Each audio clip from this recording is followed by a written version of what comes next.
What's up, everybody? Welcome to Two Skinny Dudes. I am Jarrett Bailey. That is Jason Aponte, and we are Two Skinny Dudes. Jason Aponte, an eventful week for both of us in terms of, 49ers, OTAs, Steelers, OTAs, a little bit of Mac Jones rumors coming around in New England. A lot to talk about, if I could speak correctly. How you doing today, buddy? I'm doing great. It's good to see you. And yeah, OTAs are in full swing. I want to ask you a question because I know how it was with the 49ers. They were only allowing the media in for the first day of OTAs. Is that what's happening with Pittsburgh? That I don't know. I know that they let a decent amount in terms of like media presence, but it was like the heavy hitters. It was, Ed Bouchette and all those guys, a few ESPN guys as well. So I know that they, let a few people in, but there was a solid turnout, which I'm happy about because, especially the fact that Ben was there, which, he doesn't have to be, but the fact that he's there with Najee was nice to see. Najee looked really, really good. Can I just say, all right, I'm going to say this just to get it out the way right away. Well, I wanted to ask you because I saw you get into a tip with PFF. Is that where you're going there with this? Pro Football Focus can shove one, man. Like, I get it. Like, you're trying to make a joke. That's fine. Do it from your deep ball, right? Do it from your personal account, not from the account where, people go to get some general analysis and whatnot. Like, look, I get it. Ben is going to he's 39. He's approaching 40.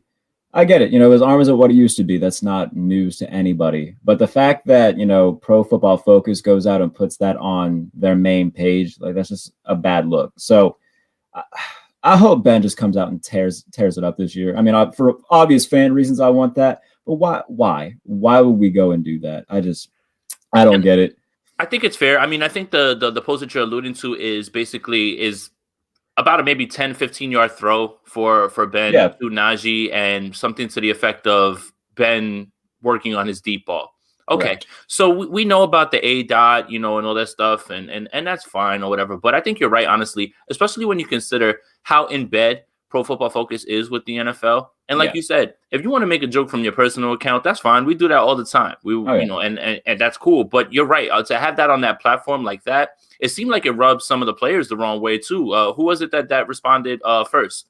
It was Ramon Foster, used to be the guard there, and he pretty much said what I just said. Like, this is why people come at them so much, and this is why they don't get as much respect as maybe they would want, because they do stuff like this.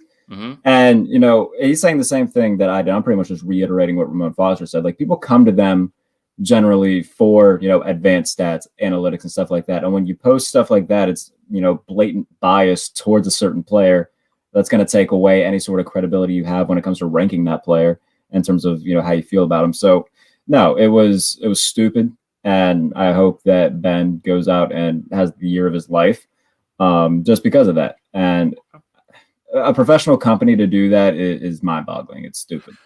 Well, I mean, honestly, that's the way the social media is working. Like, if you even notice, Sports Center now has deviated into talking about rap music and making memes and stuff like that. That has nothing to do with football at this point. So you understand that everything is all about engagement, content, clicks, things like that. And that goes right to social media. So even something like Pro Football Focus, they're not running away from that type of material, So I think that's the part that kind of gets you, is that social media now, no matter what the account is now leaning more towards jokes and clicks and things like that. And it's for them. I mean, all right, so look, let's say it's Bleacher Report, House of Highlights, those guys. Okay, fine with that. Baller's Life. Okay, those accounts. But PFF is supposed to be primarily for analytics and for analyzing things. So yeah, I mean, at that point, it starts to become, okay, you guys are fishing for clicks and you guys are fishing for engagement as well, instead of just presenting what it is that you guys do. And I agree with you wholeheartedly when it comes to that.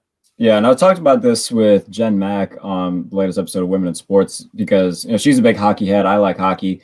And, we pretty much got into the discussion of how, Sports Center, ESPN, Bleacher Report, they'll give us a select 15 athletes that they will cram down our throats from basketball, football, a couple soccer guys, and Serena Williams. Those are about the 15 that they'll primarily focus on, and they'll just shove them down our throats and not focus on really anything else, whether it's hockey, whether it's baseball.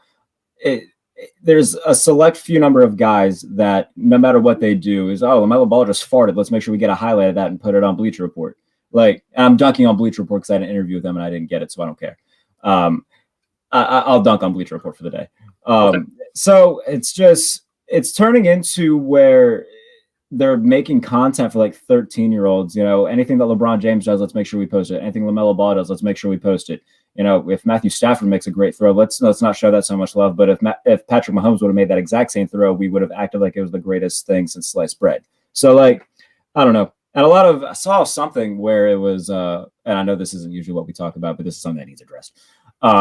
Apparently, like, a lot of like the older ESPN people hate the social media account because that's literally all it is. Yeah, it's not journalism anymore. It's if you have Premiere Pro and GIF Maker, you can pretty much apply and be ESPN's new social media person. So I don't know, man. It's annoying.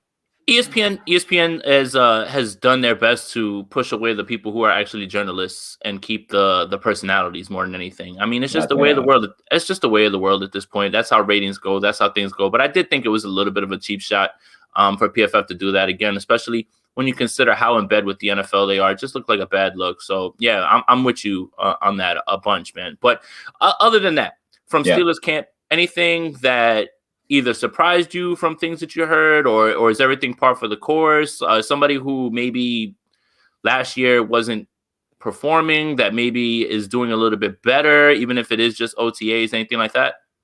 75% of the roster showed up for day one, which was a really good number. There were a few receivers that actually skipped OTAs, and I think, if I'm not mistaken, Deontay Johnson was one of them. Really? Yeah, so notable absences from Steelers camp. Juju Smith-Schuster, Chase Claypool, and Deontay Johnson all missed workouts, and so that was weird to me, especially Deontay Johnson, a guy that's as talented as he is. He led the NFL in drops. Work the hands. So I feel like, any work that you can get in with Ben, just to work on that timing for this year and make sure that doesn't happen again. Like, why would you not be there? That's just going to put – now, I don't know how much people coaching staffs put into OTAs and who shows up and who doesn't. Like, Deontay Johnson's going to get his. That's fine. He's still going to be a relevant part of this offense. But, I mean, if James Washington's showing out, James Washington arguably has the best hands on the Steelers team. A guy who's kind of underused. Best contested catch guy on your team.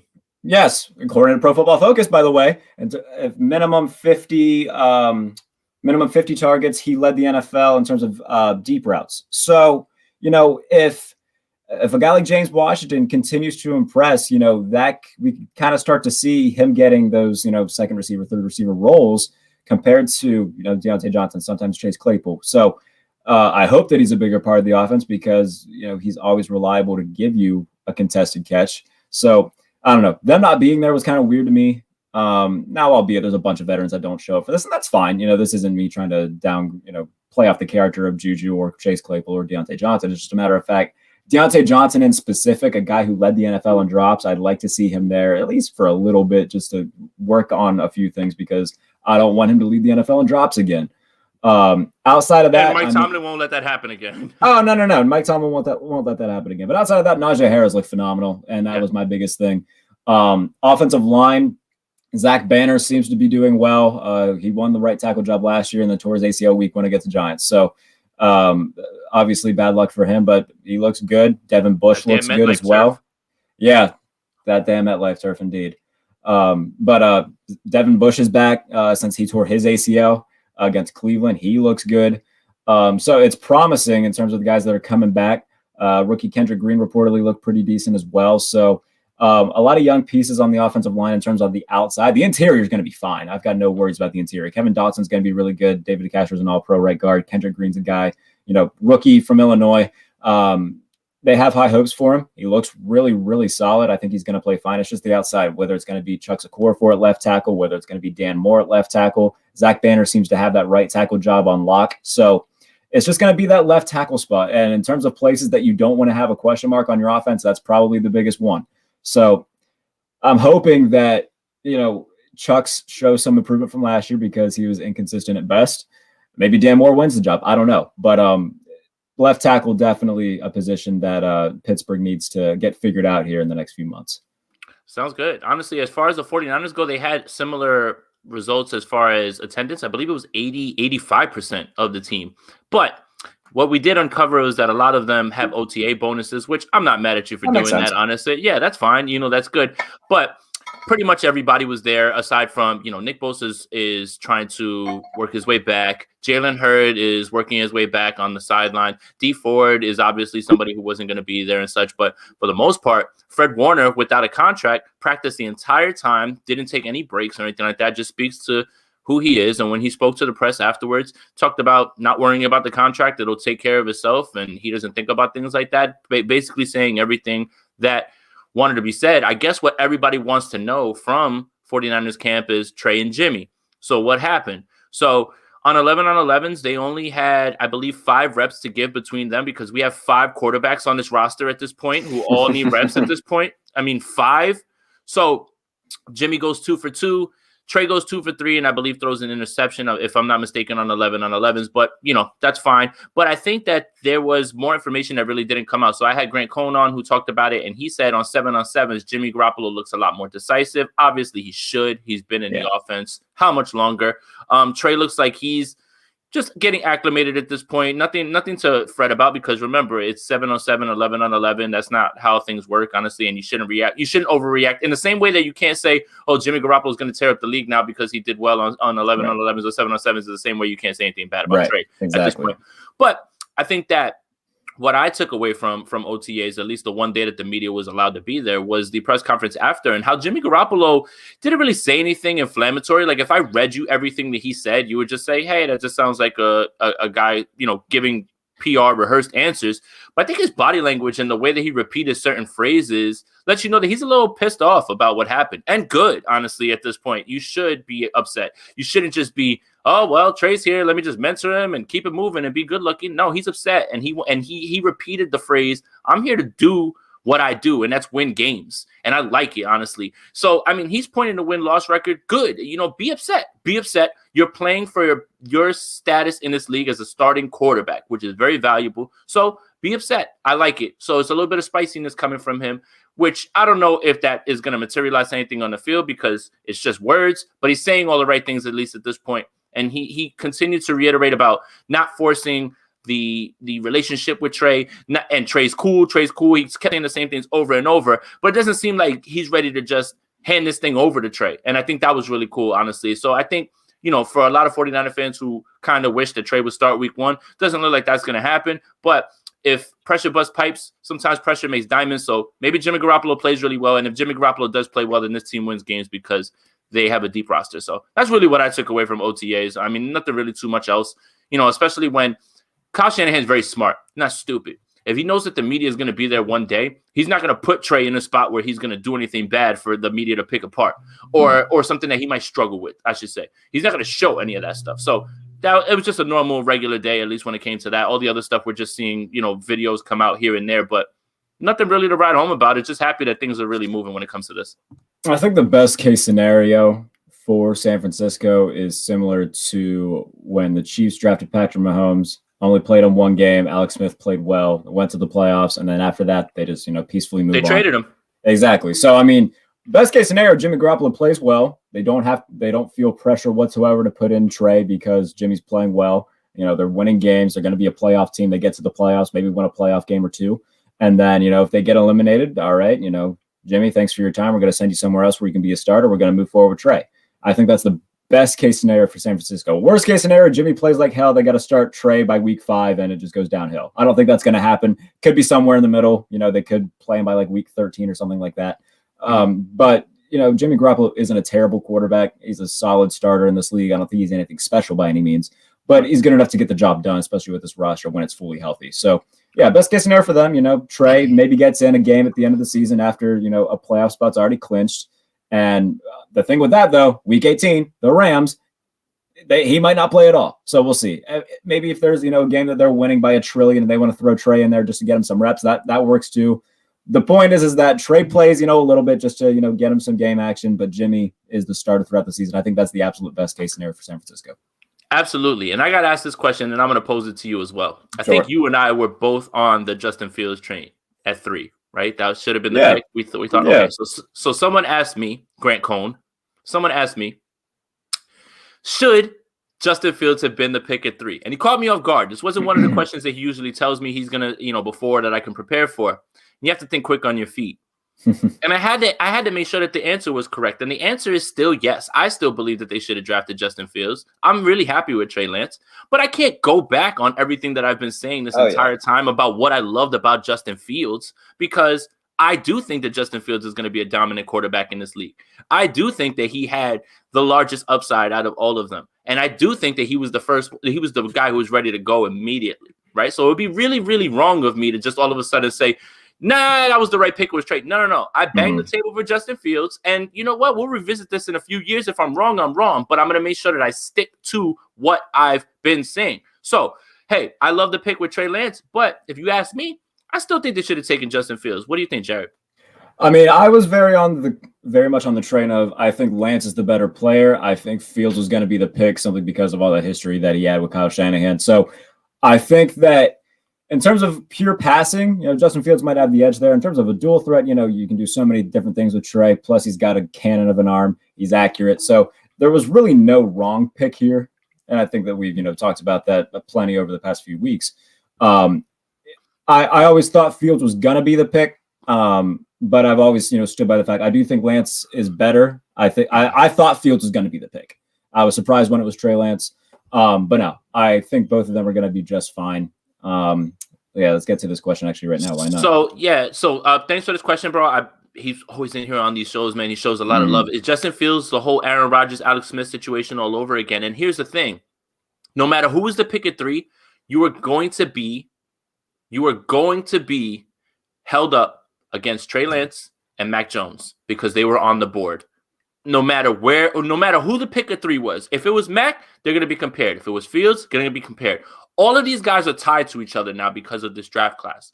So yes, Justin Fields, Trey Lance, Mac Jones, Zach Wilson, all you guys are going to be compared for the rest of your career, honestly. Trevor Lawrence, that was a slam dunk number 1. Nobody really had anything bad to say that. If you did, it was more contrarian than anything. But yes, this is going to be something where a few years down the line, we're going to look back at both of these guys and say, man, look at what this guy did and look at what this guy did. And I think that's something that Trey Lance has a ton of pressure on him just based off of that alone. Yeah, no, I mean, we still talk about, the 2018 draft class. How often do you see, graphics, comparing Josh Allen, Lamar Jackson, Baker Mayfield, things like that? We see that constantly. Even the 2004 draft class, we saw throughout the years, Phillip Rivers, Eli Manning, Ben Roethlisberger, always comparing them as well. So if you're in a stacked draft class with a ton of publicity, all of them round 1 picks, there's going to be the constant comparison. They're always going to be linked for that reason. And then, in 5 years, we're going to see an article, redrafting the 2021 NFL draft. Things are going to fall differently. It could very well turn out that Justin Fields is the best out of this class. And, when we do a redraft of this, he goes number 1. So, yes, they're always going to be linked for that. That's not unique to them. I mean, it's happened throughout history where we compare quarterbacks drafted in the same year and, where they fell and how, Aaron Rodgers sliding and whatnot. So, no, this isn't unique to them. But, yeah, they're always going to be linked because of that. And another thing, too, is everything that's coming out from Bears camp, it makes me smile so much. Oh, my God, Justin Fields is in charge of everything. He's looking great. Yeah. We knew he had that confidence. We knew he had that about him. So this is, again, same way you can't overreact to somebody doing well in OTAs. It's just really nice to hear these things about him. Also, we got some Mac Jones news. So Kendrick Bourne, who left the 49ers, we know him very well, comes out and says, man, Mac Jones has some swag, and I didn't even know he had it. I think what he means is football IQ, because the man definitely doesn't have any. We're not talking about any sort of swagger in terms of dressing, the way he carries himself. I think he's talking about on the field being able to command things, right? And I think you and I just talked about this offline. Does Mac Jones start week 1? No. Mac Jones isn't going to be the starter week 1. Like, this is still going to be, the Cam Newton offense for probably a while. If they keep winning, there's no reason to put Mac in. Now, do I think they're going to keep winning? I don't know. Personally, I just don't think that it's going to be that successful of a year. I do think Mac does become the starter at some point, middle of the year, between week 7 and 10. Especially like if, it's an up and down thing where let's say that you're 4 and 5 or 5 and 5, somewhere in that, and Cam has a bad game. They fall to 5 and 6, and Bill just says to hell with it. I'll put in Mac and see what happens. you know how I feel about Cam Newton in course. terms of his, current abilities as a player. So yeah, I do think he plays eventually, becomes a starter. I don't think it's going to be week 1. Bill Belichick isn't going to start, a rookie when he's got Cam there week 1. So it'll still be Cam Newton week 1, probably for the first half of the season at least. Mm-hmm. But if he's not playing well, it would not surprise me whatsoever if we get to see Mac Jones rocking, a number 50 red practice jersey as he was, because of course he was. But yeah, I do think we'll see him eventually. I don't think it'll be week 1. Okay. So one more bit of news that we read about today actually too is apparently defense, Cam's running, I believe 11 on 11s, but the defense is giving a certain look. Cam doesn't make a check, I think, or something like that. And he doesn't complete a pass. Apparently Nelson Aguilar looks over at Mac Jones, ready to tell him about what they're looking at. And he tells him, I know. And he immediately didn't even get the ball in his hands with laces in it. And he threw it right to the spot that he needed it to be. So clearly the kid is really good at certain things like that. So, I mean, look, again, we were never against Mac Jones. If the 49ers were at 12 and they took Mac Jones, I would be fine with it. But to trade up to 3 to get Mac Jones was the part that really didn't jive with me. So, I mean, the kid, from all accounts, is sounding good. But again, what's going to come out from OTAs? Is anybody going to say, man, Mac Jones isn't ready, man? Why did they even pick him? Or Justin Fields isn't doing well, man? What are we doing here? Or like, oh, man, Trey Lance missed a throw. He's done. Like, that's not really what you're going to be getting. But at this time, on May 29th, I think it's fun to talk about. And I think that when the Patriots allow stuff to come out, I think it's more true than anything. Like, they're not going to let some BS come out about them. Bill Belichick will come right out and stomp that out. Yeah, no. And then, like I said, well, I guess like you said, I don't think it was ever – it probably came across as us being against Mac at a few points. Oh, yeah. I've gotten people that were like, oh, yeah, you were leading the hate train. I was like, not really. But, hey, I could see how you could think that. Honestly. Yeah, and it wasn't necessarily that. I think it's back to what you said. We didn't think that he was worth trading up to number 3 overall for. Could he have success? Yes, definitely. Especially in, the Patriots offense. I think that he could play really well there. But, yeah, I do think that when you look at what the Patriots have, I do think that he'll be the starter by week 10 at the latest. It's just I don't believe in New England. I don't. So I don't believe in Cam Newton. I don't. So if he starts struggling, we're gonna hear the murmurs. We're gonna see it on every talk show. We're gonna see it on NFL Live. We're gonna see it all over the place. We're gonna hear it by in-game commentary. Hey, are they gonna look to Mac Jones? Is it time to go to Mac Jones? Cam isn't playing well. Maybe put in Mac Jones. So that's a lot of pressure on him as well. So we don't wish failure upon anybody. I hope he plays well when he gets the chance. But I do think that it will be at some point this year that Mac becomes the starter. That would not surprise me, to say the least. All right. Yeah, I'm definitely with that too. Okay. So, Jarrett, you posted one of your famous lists. I did. You did. And this time it was wide receivers. Now, 49er fans, Jerry Rice is number 1. Chill out. Put your pitchforks away. Put your pitchforks away. There are some names on here, though, that this is going to be a much more – so your quarterback one, I kind of let it go, and I wanted to make sure, everybody – no, I wasn't going to get into that one or whatever, honestly. This one I got a little bit more to say, so we're going to have a good discussion, honestly. Yeah, so let's share this screen real quick so we can pull up your actual – let's see. Boop. There we go. Share. All right. So let me pull this up. Uh-huh. Hold on. All right. Oh, wow. That's an interesting little – That is interesting. All right. So, you guys want to see that? All right. Awesome. So, look, no discussion at 1. So, let's start from the bottom.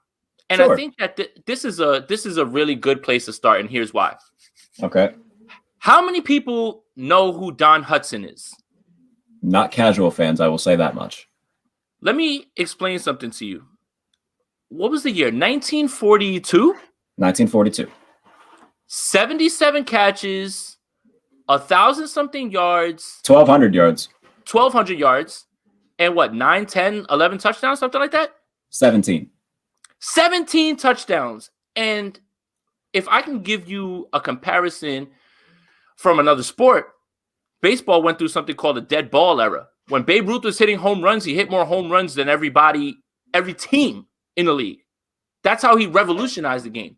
Yeah. Don Hutson scoring 17 touchdowns in 1942 is incredible. There's guys in 2021 with all of the rules that they have for passing, with all of the rules about not touching people, that cannot sniff 17 touchdowns. I want you to elaborate a little bit more, because this one kind of knocked me on my ass a little bit in the beginning, and I had to go and look. And honestly, you make a compelling case. I want to give you the floor on this one. No, Don Hudson was the first receiver, man. Like, he was doing this before passing was even like a part of the game, really. I mean, this is before Otto Graham came in. This is before, I think it was around the same time, actually, Sammy Ball was playing. So, I mean, it was just becoming like a bigger part of the game, but only by a select few teams. And you look at, how he ranked up against his competitors, it's not close. I mean, he's blowing dudes out of the water. So by far, he is the best wide receiver of his era. There's not a close second, because he was really the only one doing things like this. And he held the all-time NFL receiving touchdowns record until Steve Largent broke it in Seattle. I think it was 40-some years later. So Don Hudson's a pioneer in this game. And if you ever get the chance, there's clips of 1942 NFL out there of him just blowing by dudes, and if you're into that type of stuff, you'll definitely enjoy watching it. Like I said, I'm sure that there's some people who aren't interested in 1940s NFL. That's fine, but if you're a nerd like me and a historian, you'll definitely enjoy it. So yeah, Don Hudson definitely belongs on this list. It was just a matter of, all right, where am I going to put him? And I put him at 10 because you see the rest of the names on this list. It just felt hard for me to put him ahead of just the pure talent and the different things that these guys were able to do. But I know he belonged on this list. The things that he did, he's a pioneer for the game. And actually, I mean, he's kind of a pioneer in different ways as well. I mean, he wanted more money. He wanted to be paid more money. So when it comes, when we kind of break down who was the first guy to kind of hold out and want more money and get a bigger contract, Don Hudson could be the first one to do that as well. So it was later revealed, I think, that he made $25,000 a year, 1 year. So, I mean, back then, that's buku bucks. So he's the first guy to really set the stage for a lot of different things. Yeah, Don Hudson belongs on this list. And yeah, if you get the chance, go watch some Don Hudson clips, because it's definitely something. I'm glad that you brought that up, honestly, just because, when you compare different eras and you start talking about different things, it's like, man, think about what he did. 17 touchdowns in that era is unheard of. That's literally the equivalent of 32 touchdowns in this era for somebody. Like, it's literally that large of a gap. So, and the other thing is, you have to talk about impact. You have to talk about changing the game, right? Babe Ruth right now, if he tried to play baseball, would probably get blown away because of all of these athletes that are here. But he changed the way baseball was played, and you cannot discount that. And I'm not trying to say that Don Hudson is the Babe Ruth of football. I'm just trying to give you a comparison of doing things that were never done and doing it first and doing it to change the game.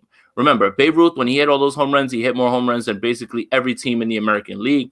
Don Hudson having 17 touchdowns in the season, that got broken later on as a single season record. But I think in 1942, that is the equivalent of having 34 touchdowns in our time now. So it's a good call for you to have him on here, honestly. And I think that football historians need to take that into account, right? And I think that it was a good call, honestly. So, number 9, Marvin Harrison. Marvin Harrison is probably the most underappreciated. No. Let me take that back, because there's someone on this list that's probably more underappreciated at this point, and we haven't even gotten to him yet. But I feel like Marvin Harrison never really gets talked about in that way, and he should. And a lot of that is given to the fact that they say, hey, play with Peyton Manning.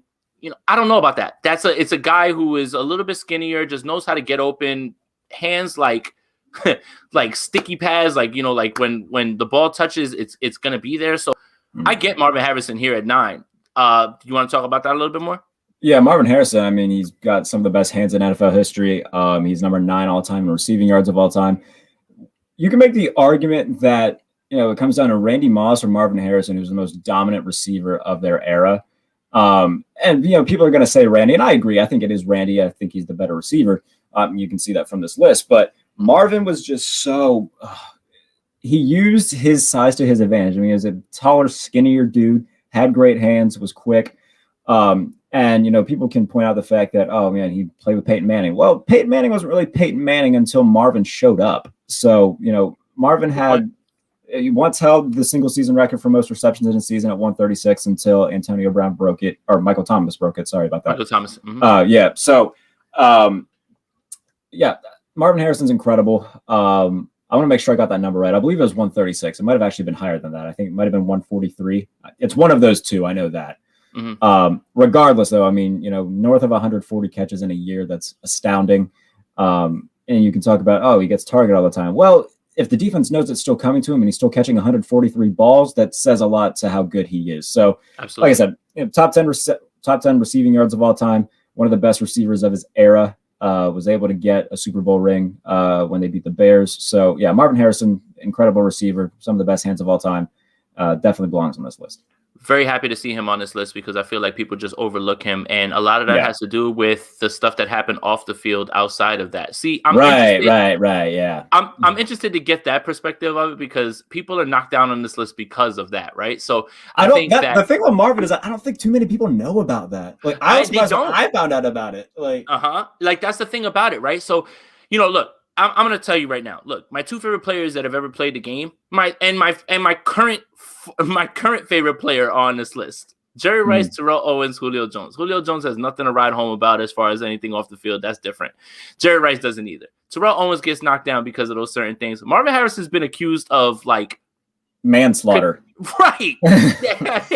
That's not disrupting a team. That's not leaving a practice. You contributed to a crime in that way, and I don't think that many people look at it or remember that. And that's the funny part, because what's a knockdown for someone else, that's got to be a huge red flag for somebody else. But remember, it happened after he was playing, so I don't think that really has much to do with all those things as it does. But it's just interesting to see him here. And then the guy ahead of him. So let me ask you this, because you are a Steelers fan. I am. Is Antonio Brown lower on this list because of the way that he's acted recently? No, I think Antonio Brown's just where he's at because everybody in front of him is so good. Antonio Brown for a solid 4-year stretch was the most dominant receiver in the NFL. Consistent, 120 reception year, 133 reception year. Like, he was flirting with Marvin's record for a couple years, didn't ever quite get it, but he was right on the doorstep.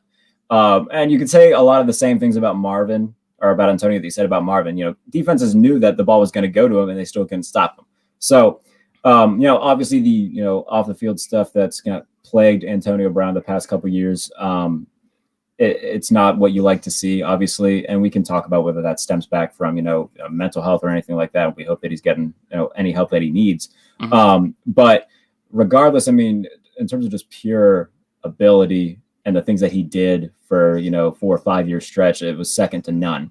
So AB is one of the greatest receiving talents we've ever seen. He's put up some of the best seasons we've ever seen. And I think he belongs on this list. I think that's fair to say. If he stays around in Pittsburgh and that whole fallout doesn't happen, he might be higher on this list. That's what I was asking. He could be ahead of Julio. He could be flirting with number 6. So I love Antonio Brown, and it's a shame to see, what's happened. Obviously he seems to be on the up and up, and hopefully he's getting some things back together, which is great. But when those years in Pittsburgh from, probably around 2014 till 2019, he was probably, for a 5-year stretch, you could say that Antonio Brown was the best receiver in football, and not too many people would have argued with you. So, yeah, he belongs on this list. The seasons that he had in that stretch were absolutely phenomenal. And there's not too many receivers that I would take ahead of him. No, I'm with you on that. Again, it's funny because there's so many, I guess, qualifiers when it comes to this, right? Marvin Harrison has what we just talked about. Antonio Brown's going through what he's going through. Julio and Larry, they've never done a thing wrong probably in their entire lives. Right. T.O. has that. Calvin Johnson has the whole, injury, left early thing. Randy Moss has his own stuff. So it's funny that we're going through this and everybody has their own little story, honestly, about it. And I think that all that stuff has to go into all this. So before Antonio, well, I guess it's before. So you got Antonio Brown 8. You got Julio Jones 7. And Julio Jones is active right now. Yeah. Does Julio Jones have any chance at moving up on this list if he is able? Doesn't matter. Let's just say he stays with the Falcons. Let's just say he stays with the Falcons for 3 years. Let's just say.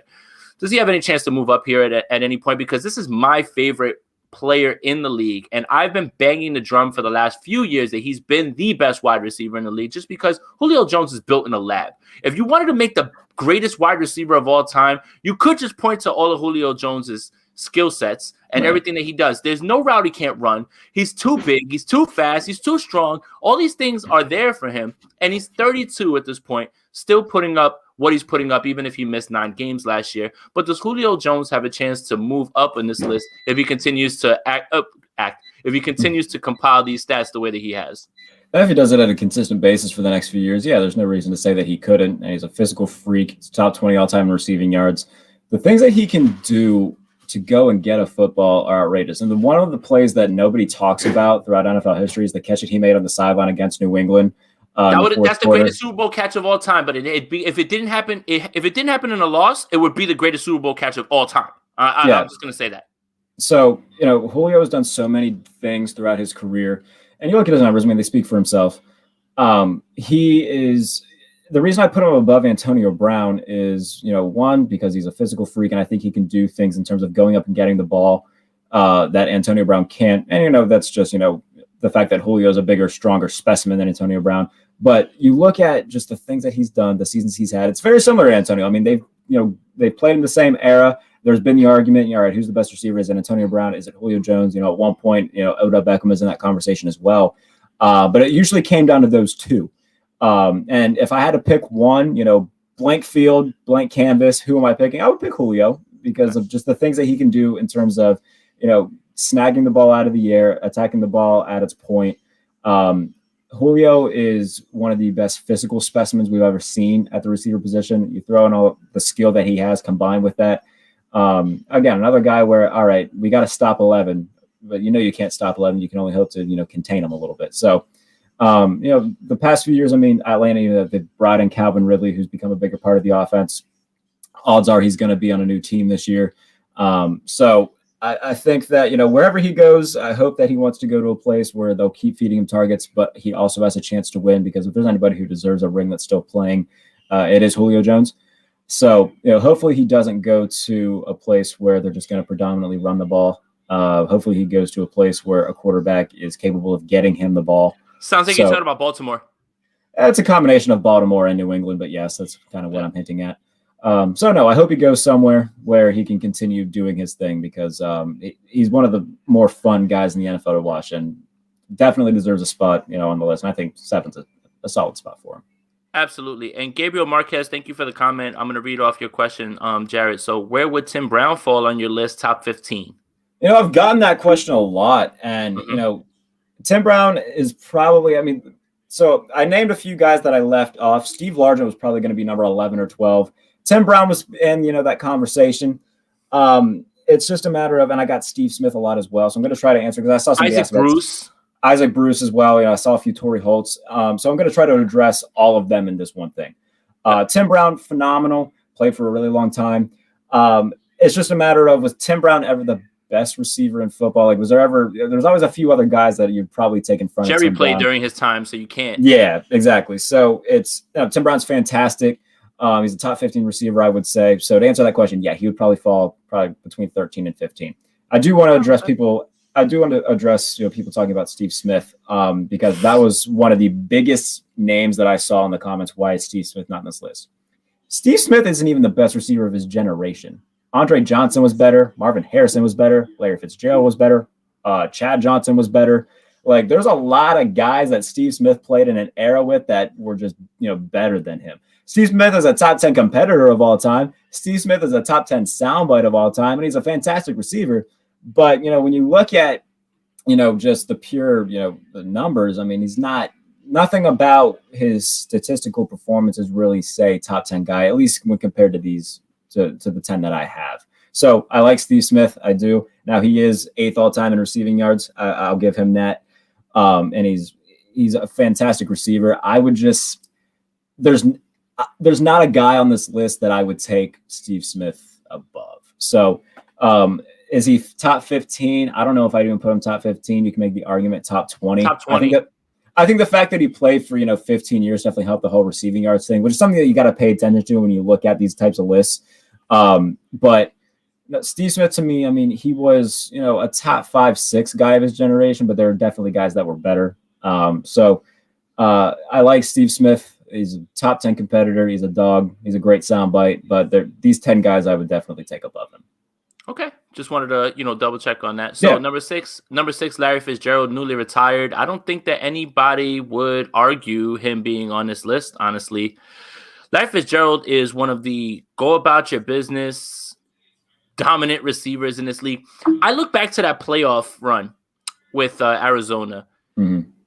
Incredible, honestly. And that's when, people who, for the 49er fans, I hate to keep bringing it back to this about, oh, well, Julio Jones isn't a receiver that can take you to the big game. Well, Larry Fitzgerald did everything he could to be that sort of receiver to do that. Yeah. And he almost damn near won the whole thing with them. Remember, he catches that slant and goes to the crib. If it wasn't for Ben Roethlisberger's, which I still contend, I don't give a damn about Eli's helmet catch. I don't give a damn about any of those stupid other plays. I contend that Ben Roethlisberger's throw to Santonio Holmes is the best throw in Super Bowl history, in the biggest moment in Super Bowl history right there. And to have it in that little keyhole was one of the best throws I've ever seen in my entire life. And I don't care about luck of Eli Manning and having David Tyree come down with that. That was skill to skill in the biggest moment. And that's why I think that's the best throw I've ever seen in any Super Bowl. But if it wasn't for that, Larry Fitzgerald probably wills them to a championship. Remember, James Harrison, pick 6 at the half. And look, I don't want to take away from Anquan Boldin because he was a baller and Kurt Warner was great that year. But Larry Fitzgerald was out of his mind in that postseason, man. So does 6 seem low or does 6 seem right? Because I could make the argument that he should be above Chris Carter, but I want to hear your thought process on it. Yeah, no, and I probably wouldn't argue if you put him above Chris Carter. Honestly, it's just a matter of, and I'll get to Chris Carter in a minute, but no, Larry, that playoff run, the game he had against Carolina, the game he had against Philadelphia, and then the Super Bowl. I mean, it was the most insane run that we'd seen from a receiver in a very long time. And the Cardinals that year, they had 3 1,000-yard receivers. Larry Fitzgerald had 1,000. Anquan Boldin had 1,000. Steve Breston had 1,000. Wow. So, Kurt Warner was on one that year as well. So they were a very offensive driven team. They were a very passing driven team. Their defense wasn't anything special. No, Larry that year was phenomenal. And, you kind of got to ask yourself, if he didn't have quarterbacks like Kevin Kolb and John Skelton and Derek Anderson, that, he was kind of plagued with throughout his career. These aren't guys that were, coming, these week 1 starters that he was dealing with, right. So it's hard to put that against Larry. I feel like that strengthens his case, if anything. Yeah, that's fair. So you can make the argument that he should be 5, and I wouldn't argue with you too much. Larry's, he's second all time in receiving yards, and the fact that he's done that with the god awful quarterback play that he's had outside of, Kurt Warner and Carson Palmer and Kyler Murray for the very few years that he's had with that throughout his career. So no, I love Larry Fitzgerald. I don't think there's anybody that would ever say a bad word about Larry Fitzgerald. But I do want to tell you a funny story about that Super Bowl. So we had Ike Taylor and Ken Anderson on the podcast. First of all, how old were you when that game happened? It was in 2009. I had just turned 10. Was it 2009? Yeah, it was the 08-09 season. Okay. So we had Ike Taylor and Ken Anderson on the pod. Ken Anderson was the quarterbacks coach for the Steelers that year. Oh wow. And so we asked Ken, was there any sort of nerve? Did you ever feel worried going into that final drive? And he's like, no, I mean, I think the general consensus is that, all right, they gave us a little bit too much time. We've got Ben. We'll just, we'll go win this. Ike Taylor, I mean, he's the one who was covering Larry on that play. Ike Taylor says, I went over to Santonio Holmes after that happened, and I pulled him to the side and I said, Tone, I don't ask you for too much, maybe the occasional, dinner bill.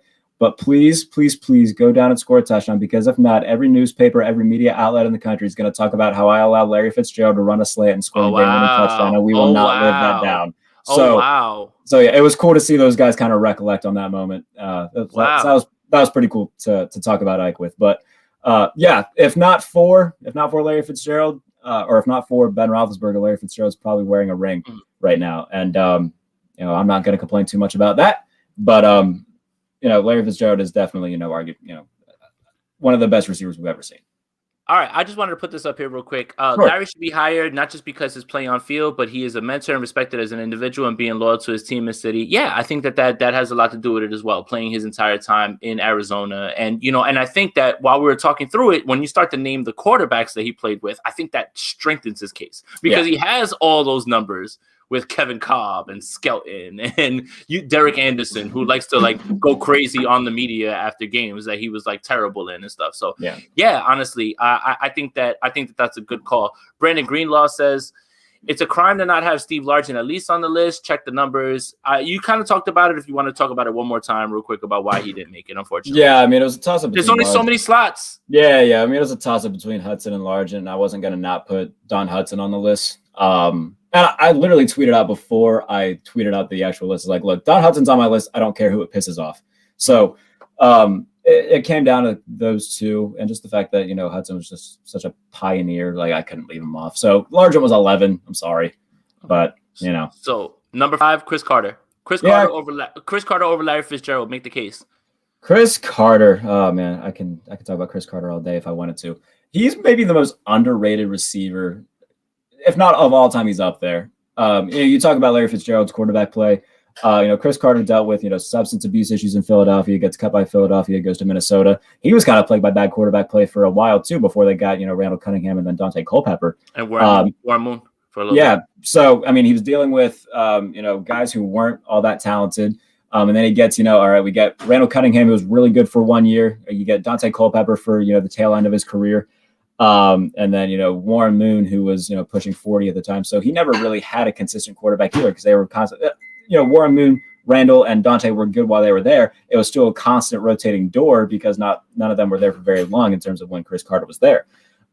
He's 13th all time in receiving. Chris Carter has the best hands in NFL history.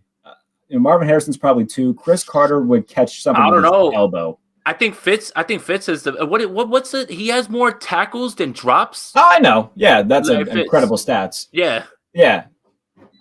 Chris Carter caught. If you go back and watch some Chris Carter film, he's caught some of the craziest passes you'll ever see him catch. I think I would put his hands up against anybody. Okay. He waited far too long to get into the Hall of Fame. I think he waited 3 or 4 tries to get in. I think at the time of him retiring, he was definitely higher on the list. But then guys, like Andre Johnson, Reggie Wayne, Marvin Harrison, Steve Smith, Tony Gonzalez all came around and they broke, they overtook him. So Chris Carter is a guy that, let's say he has a consistent Hall of Fame quarterback throughout his career. Maybe we're talking about him being higher on the list. Maybe we're talking about him with a Super Bowl ring or 2. And in terms of rings and everything, I feel like the only position that really matters for is quarterbacks. I don't care about. I don't think that really pertains to any other position. But Julian Edelman has a ton of rings. Exactly, and we're not talking about him. So Chris Carter, I know. Chris Carter is one of the greatest receivers of all time. There's no really arguing that. The fact that he overcame what he overcame, that's a big credit to him, being able to battle those demons in Philadelphia and then come back in Minnesota and do the things that he did. I still wish that Gary Anderson makes that kick against the Falcons. They went 15-1. They did. They went 15-1, 1998, and then Gary Anderson, who hasn't missed since biblical times, misses in the NFC Championship game, and then Atlanta goes on to face Denver. If it's a Randall Cunningham-led team who had the best year of his career that year, I think he won MVP that year. I could be wrong. I was going to say, I'm pretty sure Randall Cunningham won MVP. So you get MVP Randall Cunningham and that high-flying offense with Carter and Randy Moss. And rookie Randy Moss? Going up against, an older Broncos team led by John Elway, we could be talking about Chris Carter in a different light here. So it's things that were out of his control. But Chris Carter, I would take his hands above anybody that's ever played, and he's one of the best receivers that's ever played. Awesome. Now, here's where you and I are going to disagree. Okay? We've got the last 4. Yeah. Okay? And I don't think that anybody would argue with the 4 that you have here. I don't think that's really – it's where you put them. Yeah. Okay? Terrell Owens 4, Megatron 3, Randy Moss 2, Jerry Rice is 1. We don't have to discuss Jerry Rice. Okay? Yeah. We can leave that completely out of this. According to Taylor Gabriel, we do. Oh, my goodness gracious, Taylor Gabriel. I couldn't – so can you give me a little bit of insight as to how Taylor Gabriel stumbled upon your list and how he just jumped in your mentions? He wasn't added in there. There wasn't like anything that – does he follow you? What happened? Yeah, he does. Yeah, he follows me. Oh, okay. So like my freshman year, whenever I started podcasting, like I DM'd him, I was like, "Hey, mate, chances you come on my..." No. I actually tweeted out, I tweeted at him. I was like, "Taylor Gabriel, if I get 1,000 retweets on this, will you come on my show?" He just replied, "Yep." I got like 200 some retweets. He just he started following me then and just kept following me. So he's followed me for a solid 4 years or so. And I guess he saw that he wanted to hop in. So Taylor Gabriel was telling you that Randy Moss is just the one, and that's it. Which I'm not agreeing with that. There's no way. Look. I'm not going to disrespect him because he's played the game and he's played it at the highest level. He has, and he's been in the biggest game in the world. He's been in a Super Bowl. That's wrong. It's just wrong. Yeah. It's just that's just not right. That's not an opinion. It's just not right. It isn't. When Jerry Rice does what he does at age 40, and puts up 1,000 yards at age 40, that's ridiculous. Yeah. If you cut his career in half of Jerry Rice's career is better than a lot of the guys on this list. So that's just automatically puts you out of the conversation, okay? But here's where I'm going to push back on you. I've got Terrell Owens as the number 2 receiver of all time, behind Jerry Rice. And it has nothing to do with talent. If we're talking pure skill, let's just say this list goes off of pure talent. That's it. Pure God-given talent. You could easily make the case that it's Randy Moss. You could easily make the case that it's Megatron, just because they did freaks. It's just things that you've never seen. Here's my thing. When you put up Terrell Owens and Randy Moss's numbers together, they are strikingly similar. I think it's the same amount of touchdown receptions, right?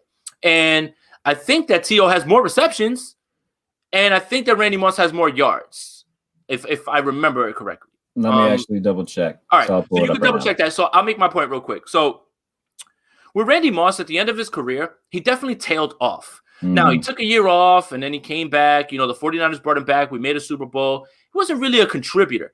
I would argue that before Terrell Owens wasn't allowed to be back on the team, even when he was on the Bills and the Bengals, he was highly productive. Highly. Like, it wasn't even like he was just a guy out there for, like, shits and giggles or anything like that, or it's just like, hey, let's have Terrell. No, Terrell Owens was still producing. And I still believe that if he was allowed to be on someone else's team, he still would have had productive years. That's my thing. And when I talk to you, you and I talked about this offline in the DM, right? Terrell Owens doesn't take a play off. You want to say what you want to say about Terrell Owens outside of the locker room? Go for it. Push-ups in the locker room. I mean, in the driveway, saying all the wrong things, calling his quarterback out of his name and doing it. Fine. You want to talk about all that? That's fine. And that's fair game. On the field, when T.O.'s on the field, you get 100. And you always get 100. He may come and yell at you on the sideline, but when he's on the field, he doesn't take the play off. He doesn't walk off the field like Randy Moss does. And Randy Moss, at the end of his career, I would argue, wasn't as productive as Terrell Owens was, and Terrell Owens could have been. So that would be my argument for why Terrell Owens is there, especially when you put their numbers in, how strikingly similar they are. Yeah. If you want to read them off to me real quick. Yeah, let's see. In terms of receptions, T.O. is 8 with 1,078. Randy Moss is 15th at 982. Let me go to touchdowns real quick. Tied. Are they tied?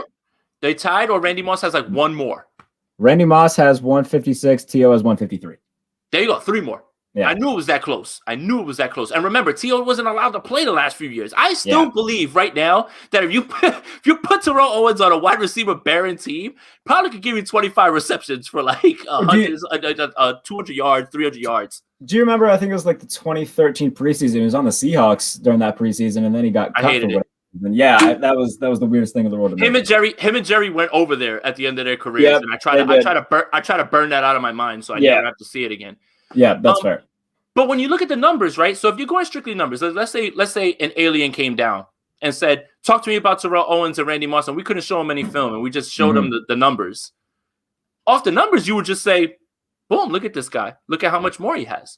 I get why you would put Randy Moss ahead of him. I just don't have Randy Moss ahead of him because he's physically gifted more than Terrell Owens.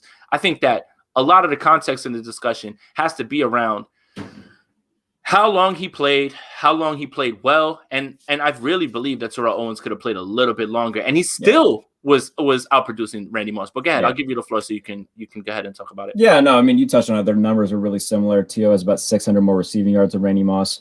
The thing about Randy though is that he was just always, that big play waiting to happen. Yeah. He's the greatest deep threat in NFL history.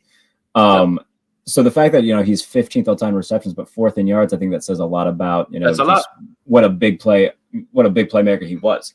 So what was it? Three catches, 173 yards, 3 touchdowns. 3 touchdowns on Thanksgiving. I'll never forget that. Cowboys. Yeah, I'll never forget that.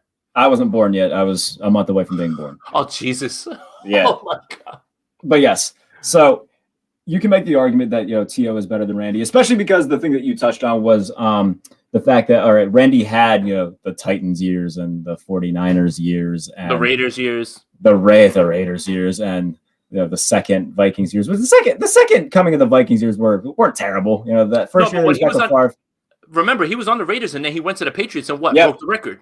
Yeah. So I mean, it was still in there. It's just I question Randy's ethic. when it comes to stuff like that. When That's things are going wrong, Randy don't want that. He don't want to go through adversity. But when he was on the Pats, him and Brady link up and things got different. But also when you get there, Belichick is gonna let you know, bro. And he knew like bro, you're not gonna be able to blow this up. So don't even try it. So that's just my thing more than anything. Look, you want to say what you want about Terrell Owens and what he did off the field. That's cool. I get it. I understand all that. I'm just talking about on the field when it's time to go get money. The guy played on a broken leg in the Super Bowl. He did.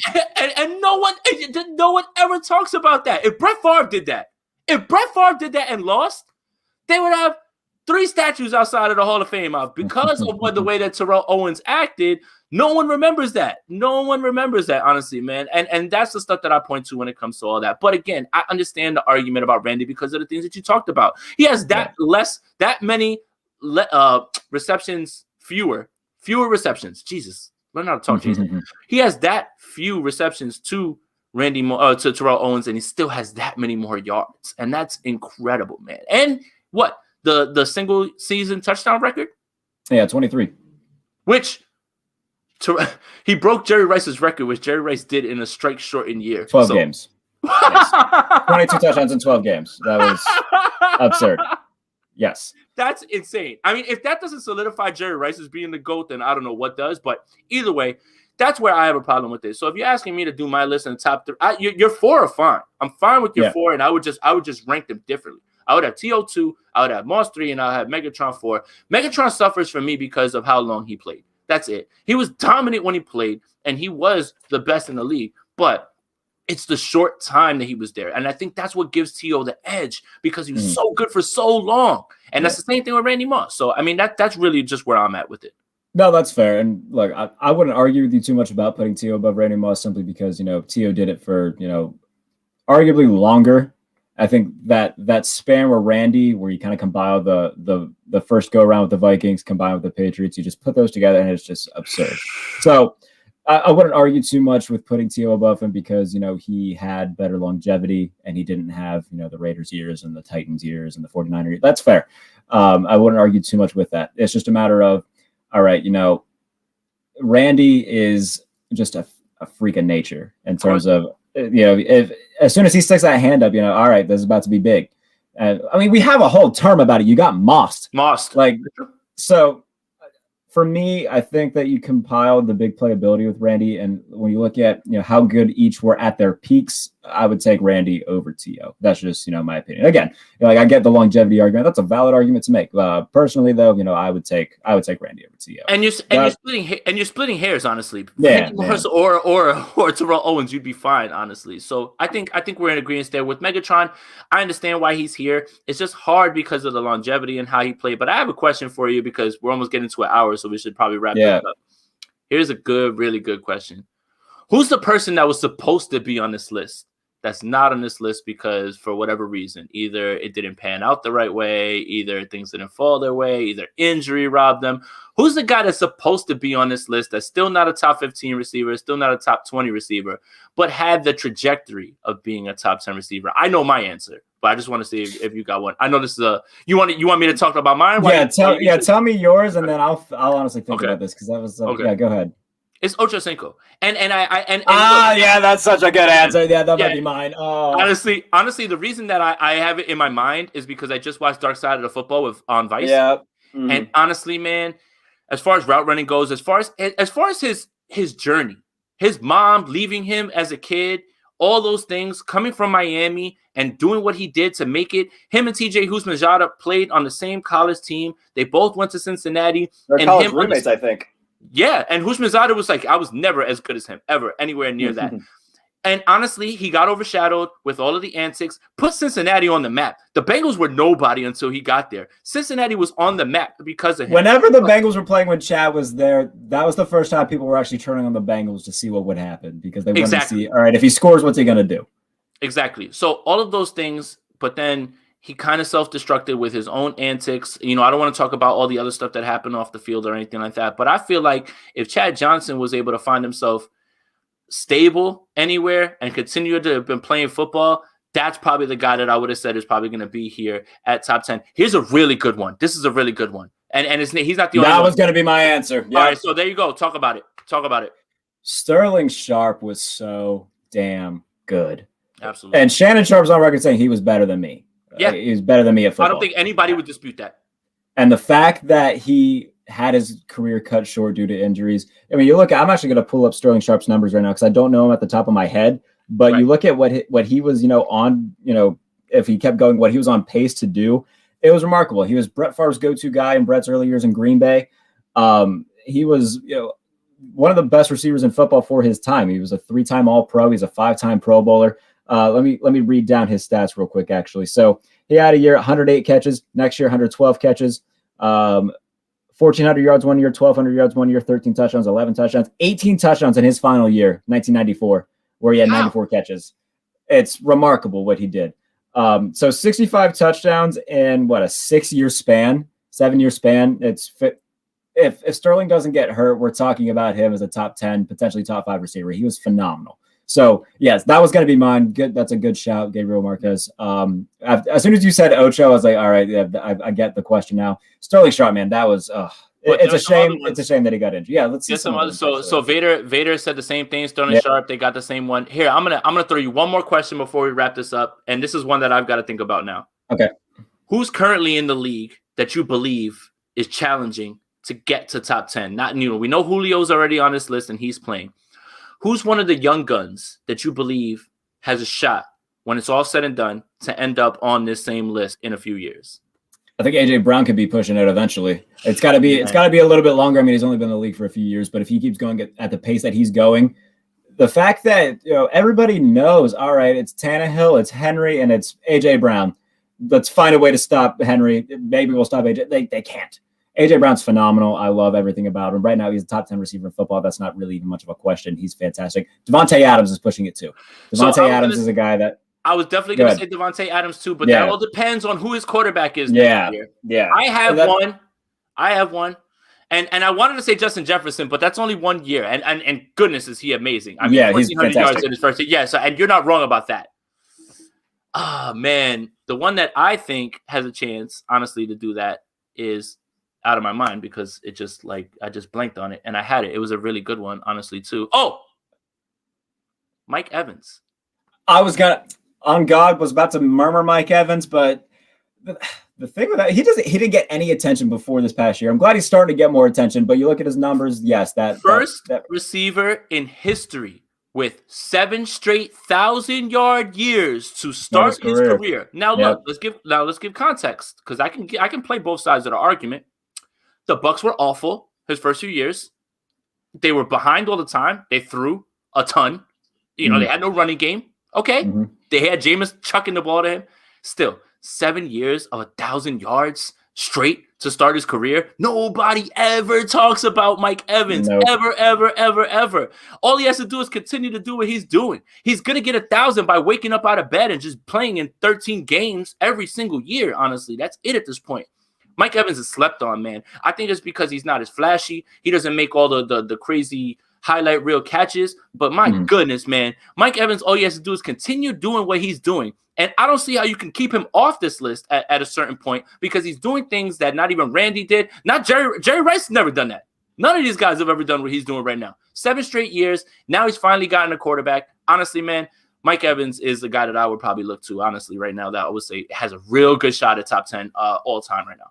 There's another one that people will talk about. That's Tyreek Hill. The fact that he's the best deep threat in the NFL right now. He's gonna get his entire career basically with Patrick Mahomes too. That's gonna help him a ton. Oh yeah, and that's gonna be the argument that people bring back to it, and that's it's a fair argument to make. But you look at all these receivers on this list. All right, Rice had Young in Montana, Brown had Big Ben. Yeah. From the few, Larry Fitzgerald didn't really have anybody. But, there's very few exceptions on this list where there wasn't, a great to Hall of Fame quarterback paired up with these Hall of Fame receivers. Marvin had Peyton. So there's a lot of guys that, yes, they play with Hall of Fame quarterbacks, but how much, of the Hall of Fame quarterback was made by the Hall of Fame receiver? So that's something that you got to pay attention to as well. So I don't want to degrade Tyreek Hill because he's fantastic and he's arguably the best. He's the best deep threat in the NFL right now. He's the top 5 receiver in the NFL right now. Yeah. So I think that he stays on pace. If he stays with Patrick Mahomes for his entire career, he's going to be flirting with a lot of records in terms of being, top 10 in receiving yards and top 10 in touchdowns. So And now he's got an extra game to mess around with per season. Patrick Mahomes is going to throw 60 touchdowns in a season eventually. I mean, in 17 games, yes. It's going to happen for sure. Yeah. The fact that Peyton could throw 55 and 16, I think that Patrick Mahomes could definitely hit look, so Rice, after his rookie year where he went for 927, 11 straight 1,000-yard years until he tore his ACL. So, I mean, again, no one's disputing that Jerry Rice isn't the GOAT. I just think that nobody ever talks about Mike Evans in that way because he's shown hella consistency with with Jameis and all those other quarterbacks that he had, and now he's got Tom Brady, and I think that Mike Evans gets slept on a little bit. I think that he's the guy that you can really point to that would say, eventually, you're going to have to start talking about him in this way, and you're going to have to push somebody off this list that you have. So I think this is a great discussion, Jared. This was great, honestly. I really had a lot of fun with this one. I love talking wide receivers because my favorite position on the field. Yeah. Oh, I agree. And I want to touch on the Rice tearing the ACL. I think that was Steve Mariucci's first year as head coach. That was week 1, wasn't it? When he tore the ACL, Steve Young had a concussion that same week. So poor Steve Mariucci. That's a brutal start to I got to the playoffs. He did, yeah. That is a fair point. I love the I want to say this. I do love the Mariucci 49ers for 2 plays. The Terrell Owens touchdown catch in the playoffs after he had like 19 drops that game, and then 90 Garrison Hurst Gallup week 1 against the Jets. One of my favorite plays of all time. I love that play. I got one. Terrell Owens being disrespectful on Jerry Rice's last game and setting the reception record in a game. So disrespectful. They carried Jerry off on the field. This man caught 20 passes. Oh, man, Jared, great episode, bro. As always.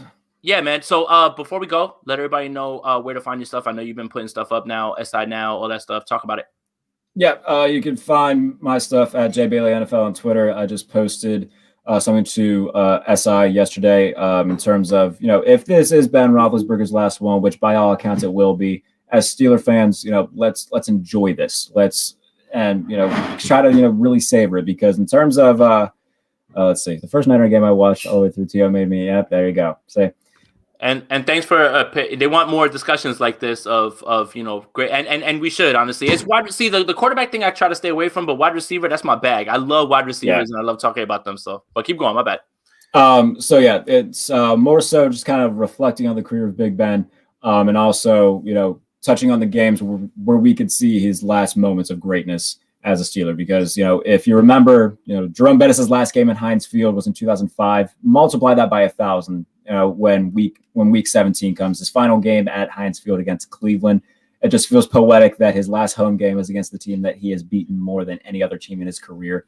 Hopefully, Pittsburgh can get one last playoff run out of this. We'll see what happens. But also doing really Ben Roethlisberger driven these past few days. Big Ben's top 10 moments of all time as a Steeler, and then I'll be doing a thing where I build the Steelers all-time roster, all for SI Now. Did a bunch of recent stuff for Fansided as well. Go check that out.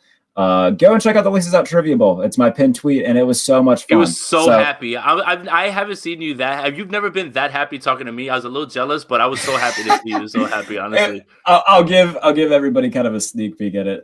When Thor guessed his player right, that's the happiest I've been in a very long time. Joe Vicious, though, Penn State legend, man. It was that was the hardest one there. Yes, I am a Steelers fan. Yes. So, but yeah, so all of that, you can catch that at SI Now, Fansided, all my stuff coming up. And just to touch on one more thing, I did post something yesterday just talking about mental health. I tweeted a few months ago saying, all right, I'm not doing the greatest mentally. It was something that I hadn't really dealt with before, per se.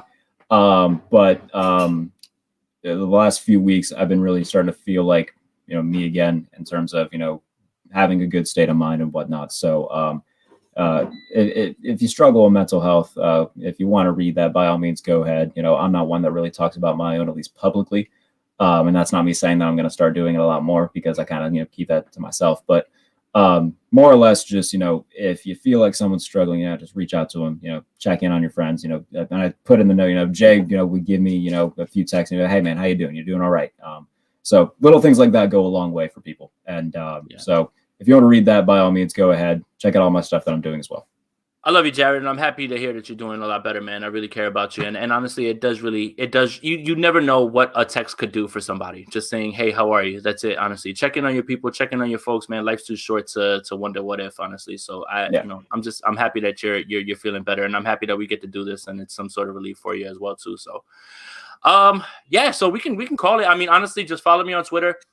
Sprint Right Option Podcast. We're ramped up now with 49ers content. Two Skinny Dudes. We're doing it every week. I'm on with Grant Cohn every Thursday on his channel and on mine later on. And during the week, I try to spice it up with some other stuff, some recent stuff that I've done. BD Peacock just got off of Brian Peacock just got off of his Locked On 49ers podcast. That was a great thrill. That was really, really fun. Honestly, probably one of the coolest things I've ever done. So if you haven't listened to that episode, go check that out. He does a great job, and I was so happy to actually be invited on there as well. Just a lot of stuff coming up where we're just going to make sure that we keep the content flowing, and we're getting closer to football, man. This is it. Like the summer is going to be a little bit more lax when it comes to doing more stuff as far as like going out, but there's still a lot to talk about, and there's still a lot to get excited about. So just make sure you're tapped in on the Twitter, and you make sure that you're subscribed to Two Skinny Dudes YouTube channel, my YouTube channel for any sort of updates. And anything else, Jarrett? You want to take us home? Yeah, we're T-minus 2 months away from training camp, y'all. We're getting there. So I think it's like 54 days where the first training camps report. So we're getting there. So yeah, stay here for the best content that we can give you. We appreciate y'all tuning in every week to see us do that. So we'll see you next week. It's Two Skinny Dudes. Later.